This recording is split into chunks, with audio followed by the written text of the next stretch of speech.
गीता जी में भगवान ने कर्म, अकर्म और विकर्म के स्वरूप को जानने को कहा है। कृपया विस्तार से इन तीनों के बारे में बताइए।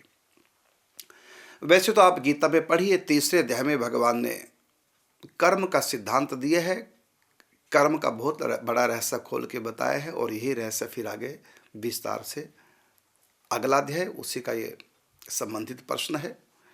तो आपने पूछा, अब विस्तार तो हम नहीं कर पाएंगे क्योंकि प्रश्नोत्तरी कार्यक्रम सूक्ष्म रूप से सबके प्रश्न दिए जाते हैं, कोई कथा तो नहीं है 3 घंटे जिसमें हमारे पास समय हो और हम खुलकर कोई बात बताएं। फिर भी कर्म, अकर्म, विकर्म। कर्म वह है जो शास्त्र विहित होता है, कर्तव्य कर्म, और उसमें भी किसी कामना को लेकर के, चाहे लौकिक कामना हो, चाहे वो स्वर्ग आदि परलौकिक कामना हो।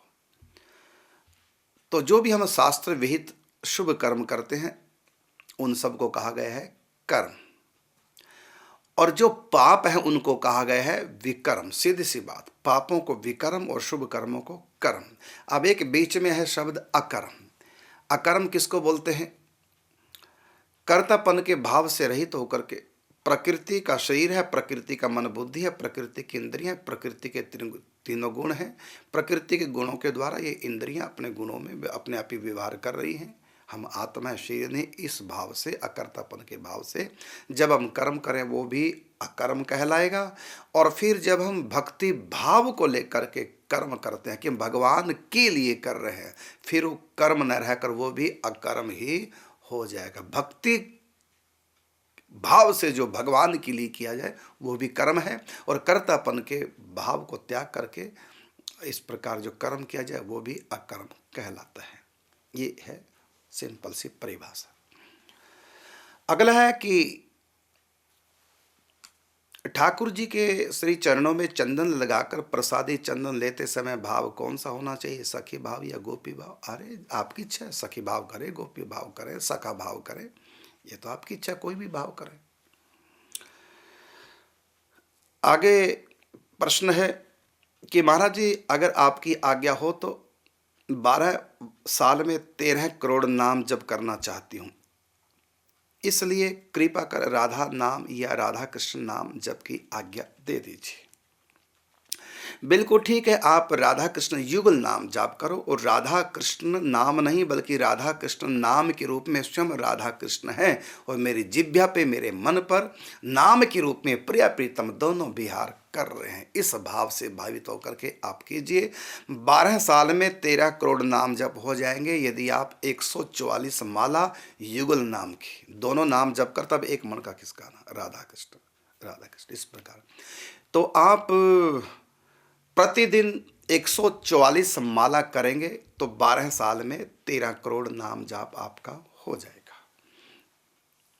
फिर सुनेंगे, 12 साल में आप 13 करोड़ युगल नाम जप करना चाहेंगे तो बहुत अच्छा है। 144 माला युगल नाम की आप प्रतिदिन करो तो 12 साल में 13 करोड़ नाम जाप हो जाएगा। 13 करोड़ से हल्का सा ज़्यादा होगा, तो मैंने 13 करोड़ हो जाएगा। बिल्कुल आप कीजिए, और मैं आपसे आज्ञा, क्या बहुत अच्छी बात है, भगवान की कृपा का आश्रय लेकर के आपको कह रहा हूँ, प्रभु की तरफ से आप कीजिए, और अच्छा सा दिन देकर, क्योंकि लंबा ये अनुष्ठान है, बहुत अच्छा। वैसे तो ये बहुत बढ़िया दिन है, कार्तिक का महीना बहुत अच्छा है, तो आप राहु काल ना हो, और देख लेना राहु काल लिख करके यूट्यूब, उस पर गूगल पे सर्च करेंगे राहु काल, उसमें आएगा किस दिन किस समय राहु काल होता है।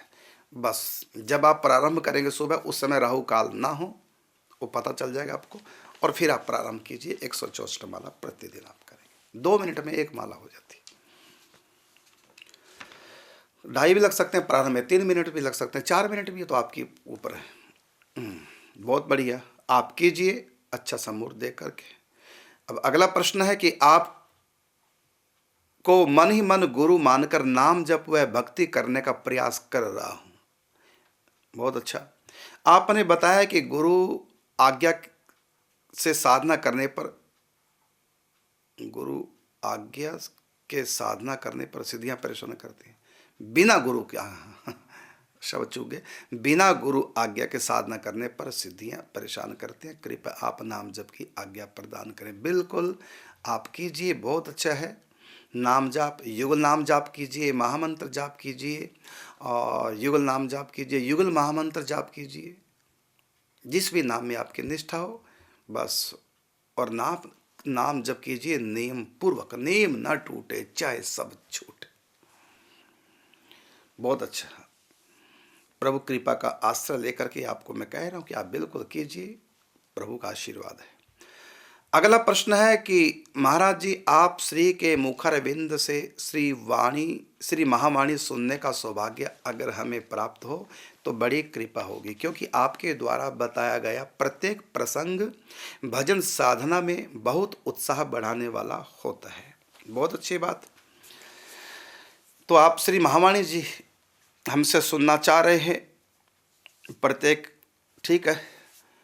तो YouTube पर आप सर्च करेंगे निकुंज रसधारा करुणदास इस नाम से, उसमें महावाणी जी के सिद्धांत सुख पर व्याख्या हुई है। ये 7 या 8 दिन की कथा है, एक अध्याय। बाकी ये है कि करने को तो मैं कर दूं, लेकिन सब इसके अधिकारी नहीं होते। ये सार्वजनिक कार्यक्रमों में ये ग्रंथ नहीं हम इसकी व्याख्या कर सकते। हाँ, संत भक्त इकट्ठे बैठे हों और कोई रिकॉर्डिंग भी ना हो रही हो और सब श्रद्धालु हो निकुंज रस के, तब हम इस रस को कुछ परख सकते हैं। क्योंकि मेरे सारे कार्यक्रम लगभग टीवी के होते हैं, तो टीवी पर ये इतना ऊंचा रस लोगों को बदहजमी हो जाएगी, तो ये उनके लिए नहीं। जैसे अभी हाल का जो बालक पैदा हुआ है ना, उसको भैंस का गाय का दूध पचेगा नहीं, और जब गाय का दूध देंगे उसको तो उसमें जल मिला के देना पड़ता है। अर्थात हम कई बार परसते हैं हल्का फुल्का, लेकिन सिद्धांत रूपी जल परस करके फिर उस महावाणी जी तो निकुंज की रस की चर्चा तो हमारे अपने घर की निजी चर्चा, अपने घर की चर्चा घर में ठीक है, बाहर नहीं। अपने घर की बात घर में ठीक है। और ये जितना ऊंचा रस है, इससे बढ़कर कोई रस ही नहीं है। याते पर कछु सुख नहीं, रसिकन कहो विचार, सर्वोपरि सखी भाव से होए पान सुख सार। ये बहुत ऊंची वस्तु हमारे घर की है। इतना दिव्य रस की धारा, क्या समुद्र है ये निकुंज, क्या है ये महावाणी, क्या है ये रस का एक सागर है। और संतन की कृपा बिना भेद कहाँ ते पाए। ये तो संत महापुरुष रसिक जन कृपा करें तभी। लेकिन ऐसा संयोग बने, हम तो चाहते ही हैं।